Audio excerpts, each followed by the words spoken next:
Kejadian 21 ayat 1-34.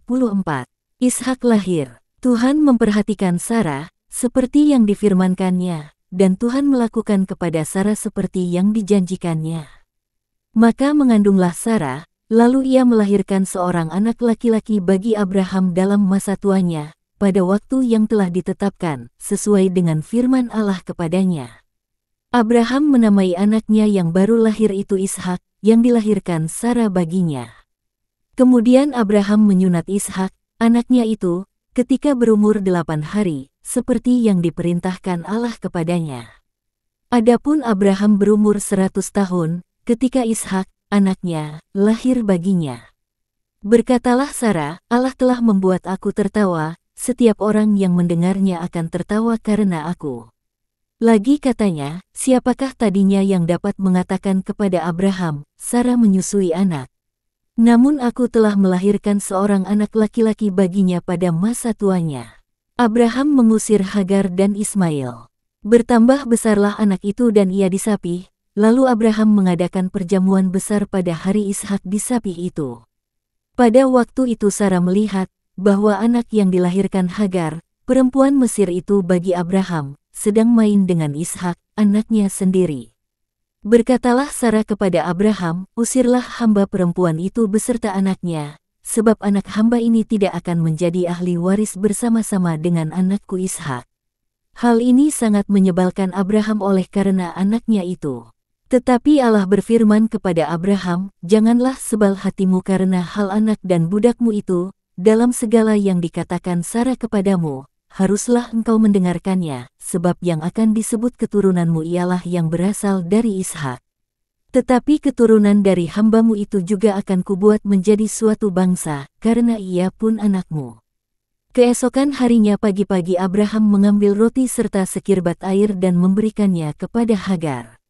Ia meletakkan itu beserta anaknya di atas bahu Hagar, kemudian disuruhnyalah perempuan itu pergi. Maka pergilah Hagar dan mengembara di padang gurun Bersheba. Ketika air yang dikirbat itu habis, dibuangnyalah anak itu ke bawah semak-semak, dan ia duduk agak jauh, kira-kira sepemanah jauhnya, sebab katanya, tidak tahan aku melihat anak itu mati. Sedang ia duduk di situ, menangislah ia dengan suara nyaring. Allah mendengar suara anak itu, lalu malaikat Allah berseru dari langit kepada Hagar, katanya kepadanya, apakah yang engkau susahkan, Hagar?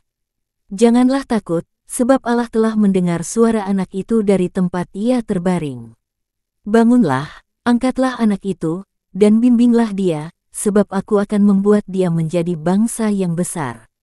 Lalu Allah membuka mata Hagar, sehingga ia melihat sebuah sumur, ia pergi mengisi kirbatnya dengan air, kemudian diberinya anak itu minum. Allah menyertai anak itu, sehingga ia bertambah besar, ia menetap di padang gurun dan menjadi seorang pemanah. Maka tinggallah ia di padang gurun Paran, dan ibunya mengambil seorang istri baginya dari tanah Mesir. Perjanjian Abraham dengan Abimelek. Pada waktu itu Abimelek, beserta Pihol, panglima tentaranya, berkata kepada Abraham, Allah menyertai engkau dalam segala sesuatu yang engkau lakukan. Oleh sebab itu, bersumpahlah kepadaku di sini demi Allah, bahwa engkau tidak akan berlaku curang kepadaku, atau kepada anak-anakku, atau kepada cucu cicitku, sesuai dengan persahabatan yang kulakukan kepadamu, demikianlah harus engkau berlaku kepadaku dan kepada negeri yang kau tinggali sebagai orang asing. Lalu kata Abraham, aku bersumpah. Tetapi Abraham menyesali Abimelek tentang sebuah sumur yang telah dirampas oleh hamba-hamba Abimelek. Jawab Abimelek, aku tidak tahu, siapa yang melakukan hal itu, lagi tidak kau beritahukan kepadaku, dan sampai hari ini belum pula ku dengar. Lalu Abraham mengambil domba dan lembu dan memberikan semuanya itu kepada Abimelek, kemudian kedua orang itu mengadakan perjanjian. Tetapi Abraham memisahkan 7 anak domba betina dari domba-domba itu. Lalu kata Abimelek kepada Abraham, untuk apakah 7 anak domba yang kau pisahkan ini? Jawabnya, 7 anak domba ini harus kau terima dari tanganku untuk menjadi tanda bukti bagiku, bahwa akulah yang menggali sumur ini. Sebab itu orang menyebutkan tempat itu Bersheba, karena kedua orang itu telah bersumpah di sana. Setelah mereka mengadakan perjanjian di Bersheba, pulanglah Abimelek beserta Pihol, panglima tentaranya, ke negeri orang Filistin. Lalu Abraham menanam sebatang pohon tamariska di Bersheba, dan memanggil di sana nama Tuhan, Allah yang kekal. Dan masih lama Abraham tinggal sebagai orang asing di negeri orang Filistin.